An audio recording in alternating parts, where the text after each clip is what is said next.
আসসালামু আলাইকুম। ব্যবসা তো আমরা সবাই করি। আসলে অ্যাকচুয়ালি আমরা কাস্টমারকে কতটুকু চিনি? আজকে আমরা কথা বলবো Sabbir Sabir sell like crazy boy থেকে পাওয়া ৯ টি গুরুত্বপূর্ণ পয়েন্ট নিয়ে যার মাধ্যমে আপনারা সহজেই বায়ার পার্সোনা অথবা কাস্টমার আভাতার তৈরি করে নিতে পারবেন ইনশাআল্লাহ। নাম্বার ১ আপনার টার্গেট অডিয়েন্স কোথায় তাদের সময় ব্যয় করে? তারা কি অনলাইনে বেশি সময় দেয় নাকি অফলাইনে? অনলাইনে কোথায় সময় দেয়?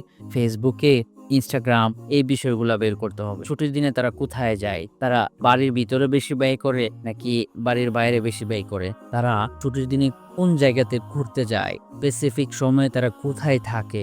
এই বিষয় খুঁটিনাটি বিষয়গুলো আপনাকে নোট ডাউন করে নিতে হবে। নাম্বার ২ আপনার টার্গেট অডিয়েন্স আপনার প্রোডাক্ট অথবা সার্ভিসের খবর কোথা থেকে পাবে?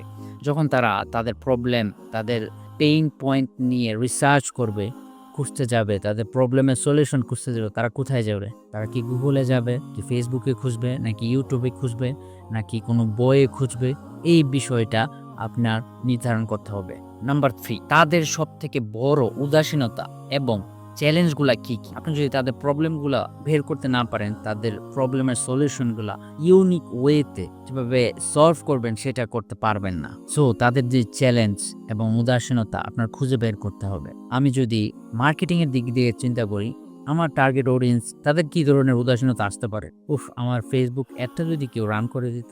আমার কনটেন্টটা কেউ যদি লিখে দিত। নাম্বার ৪ এ আছে তাদের ইচ্ছা এবং স্বপ্ন। আপনার টার্গেট অডিয়েন্সের ইচ্ছা এবং স্বপ্নগুলো জানতে হবে। তারা আসলে কি চায়? তাদের ডেজায়ার কি? এই বিষয়গুলো আপনি যখন জানবেন, আপনার মাথার মধ্যে একটা পিকচার রেডি করে নিতে পারবেন। আপনার প্রোডাক্ট অথবা সার্ভিস ব্যবহারের পর তাদের কি ধরনের পরিবর্তন আসতে পারে? তারা কি তাদের স্বপ্নের দিকে যাচ্ছে কিনা? তাদের ইচ্ছার দিকে যাচ্ছে কিনা? নাম্বার ৫ তাদের সবথেকে বড় ভয়গুলো কি? তারা নতুন কিছু পাওয়ার থেকে বেশি মোটিভেটেড হয় যখন তারা কোনো কিছু হারানোর ভয় করে।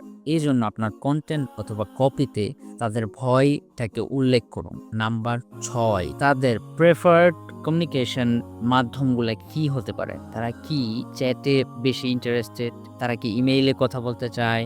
তারা কি কলে বেশি প্রেফার্ড? আপনার এই বিষয়টা ডাউন করে নিতে হবে। নাম্বার ৭ এ আছে কি ধরনের বাক্য অথবা ল্যাঙ্গুয়েজ তারা ব্যবহার করে। আপনি যদি ঐরকম ল্যাঙ্গুয়েজ অথবা বাক্য আপনার কনটেন্ট অথবা কপিতে রাখতে পারেন, তাহলে ভাষাজনিত কারণে তারা আপনার কনটেন্টের সাথে কানেক্ট হয়ে যাবে।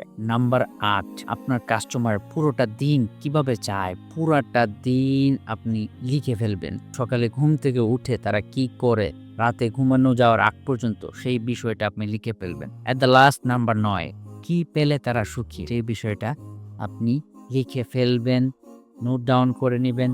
ইনশাআল্লাহ, বিইজনিল্লাহ। আসসালামু আলাইকুম।